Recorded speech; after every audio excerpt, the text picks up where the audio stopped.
आप शहंशाह नहीं हैं। अगर आप खुद को इस मुल्क के जमहूरी इदारों की पैदावार कहते हैं तो जमहूरी रवैया भी अपनाएं।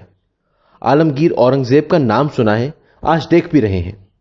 यह कहना था हाल ही में हुकूमती इत्तेहाद से अलहदगी इख्तियार करने वाले बलोचिस्तान नेशनल पार्टी मेंगल के सरबराह नवाब अख्तर मेंगल का वजीर आजम इमरान खान के बारे में, जब इनसे पूछा गया कि क्या इन्हें इमरान खान का तर्ज अमल शहंशाहों वाला लगता है। News one anchor Tariq Mahmood के साथ एक इंटरव्यू में अख्तर मेंगल ने अपने साबिक इत्तेहादी इमरान खान के बारे में तनकीद करते हुए कहा कि कोरोना वायरस के फैलाव को रोकने के लिए हुकूमत को चाहिए था कि वो तमाम सियासी जमातों को अपने साथ लेती, लेकिन ऐसा नहीं हुआ। पीपल्स पार्टी ने तमाम सियासी जमातों को इकट्ठा किया, लेकिन हुकूमत ने ऐसा नहीं किया। अपोजिशन जमातों ने खुद से पहल करते हुए पार्लिमानी सरबराहों का इजलास बुलाया, लेकिन इसमें वजीर आजम साहब खुद आए, अपनी तकरीर झाड़ी और फिर उठकर चले गए। ये तरीका नहीं होता है।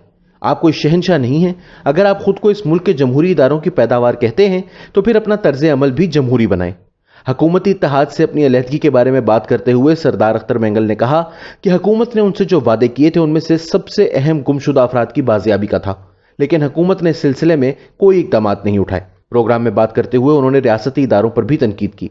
अख्तर मेंगल का कहना था कि सरकार की सरपरस्ती में जुराइम होते हैं जो कि पहले भी होते थे, लेकिन वो बदस्तूर जारी हैं। उन्होंने कहा कि कुछ इलाकों में रियासत ने अपने कुछ ग्रुप्स बनाए हुए हैं जिन्हें जब मैं 2012 में सुप्रीम कोर्ट आया था तब भी डेथ स्क्वाड का नाम दिया था। ये गिरोह पूरे बलोचिस्तान में है जिन्हें कभी कभी वक्ती तौर पर ऑफिसर ऑन स्पेशल ड्यूटी बना दिया जाता है, लेकिन इन्हें कभी खत्म नहीं किया जाता, चाहे इन्होंने एक कब्र में 100 150 अफराद भी दफन किए हुए हों। इनके खिलाफ कमीशन भी बने हैं, इंक्वायरियां भी हुई हैं। इन्होंने सरकारी मुलाजिमीन और सिक्योरिटी फोर्सेस को जो नुकसान पहुंचाया है उसे नजरअंदाज करते हुए उनको कुछ नहीं कहा जाता। अख्तर मेंगल का कहना था कि इन ग्रोहों को सिर्फ इसलिए रखा जाता है कि बवक्त जरूरत इनसे काम हासिल किया जाए। इनका कहना था कि यह रियासत की जिम्मेदारी बनती है।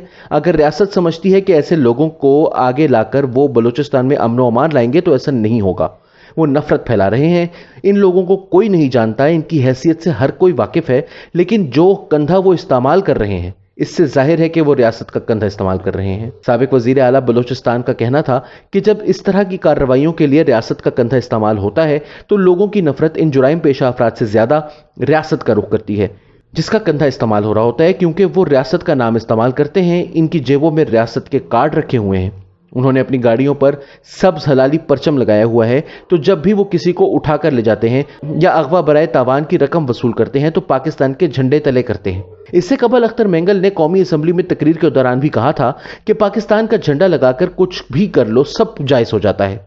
इंटरव्यू के दौरान उनका कहना था कि पाकिस्तान का झंडा आप लगाएं, किसी चेक पोस्ट पे आपको नहीं रोका जाएगा।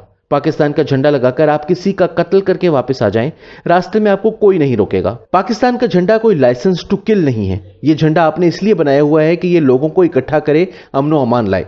जब इनसे पूछा गया कि इस झंडे के साथ तो आप भी खड़े हैं, तो अख्तर मेंगल का जवाब था कि हम तो खड़े हैं लेकिन हमें खड़ा नहीं होने दिया जा रहा। हमने पाकिस्तान के झंडे को गलत इस्तेमाल नहीं किया। वो कहते हैं कि बस आप पाकिस्तान का झंडा हाथ में रखें। उनका मजीद कहना था कि वो जिन्होंने पाकिस्तान की सियासत को तबाह करके रख दिया है, जिन्होंने हर दौरे हुकूमत में करप्शन की है, लेकिन वो पाकिस्तान के झंडे के सामने जब बैठकर सैल्यूट मारते हैं तो फिर चाहे इनके नैब के केसेस हों या रेप के केसेस हों, सब माफ हो जाते हैं। उनका कहना था कि हम तो इस झंडे के साथ खड़े हैं, हमने तो इसका गलत इस्तेमाल नहीं किया। हम इनको राह दिखाना चाहते हैं कि इस झंडे को मौजू जगह पर लगाएं। हर जुराइम पेशा शख्स के हाथ में अगर आपने ये झंडा दे दिया तो झंडे की अहमियत और इज्जत नहीं रहती। वाज़ेह रहे कि सरदार अख्तर मेंगल ने हुकूमत से अलहदगी इख्तियार करने का फैसला एक ऐसे मौके पर किया है जब हुकूमत बजट पेश कर चुकी है और इसको पास करवाने के लिए इसे कम अज कम असम्बली के 172 अरकान की हिमायत की जरूरत है। इससे कबल हुकूमत के अरकान की तादाद 186 थी, लेकिन एक रुकन के इंतकाल और बीएनपी के इत्तेहाद से अलहदा होने के बायस अब यह तादाद 181 हो चुकी है। माजी में मुस्लिम लीग काफ और एमक्यूएम हुकूमत से नाला रही हैं।